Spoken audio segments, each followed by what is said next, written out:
ఎండాకాలం అంటే ఇదివరకు ఆంధ్ర ప్రాంతంలో వాళ్ళు కూడా హైదరాబాద్ పరిగెత్తేవాళ్ళు ఏదో ఒకటి సేద తీరడానికి బంధువుల దగ్గరనో అట్లాగా. ఎందుకంటే మామూలు మిగతా కాలాల్లో చలి ఎక్కువగా ఉంటుంది, ఎండాకాలంలో కూడా నేనైతే అక్కడ ఉన్నప్పుడు ఎండాకాలంలో కూడా దుప్పటి కప్పుకుని పడుకునేవాడిని. ఎందుకంటే అక్కడ నాకు ఈ ప్రాంతం అలవాటయ్యి, బెజవాడ అంటే మాది బ్లేజ్వాడ, చక్కటి మంచి ఎండలు అలవాటైన వాళ్ళకి అక్కడ చలి ఉదయం పూట 9-10 దాకా ఉంటుండేది.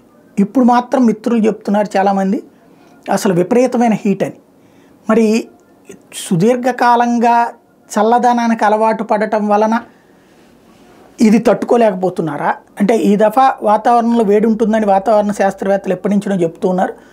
కానీ హైదరాబాదు, బెంగళూరు లాంటి చోట్ల కూడా వేడి పెరగటం అన్నటువంటిది అది ప్రకృతి వైపరీత్యమా లేకపోతే ఆయా ప్రాంతాలలో వచ్చినటువంటి మైనస్సా? ఒక్కసారి అటు కర్ణాటక ప్రభుత్వం కానీ ఇటు తెలంగాణ ప్రభుత్వం కానీ వాతావరణ శాస్త్రవేత్తలతో కూర్చుని చర్చించితే బాగుంటుంది.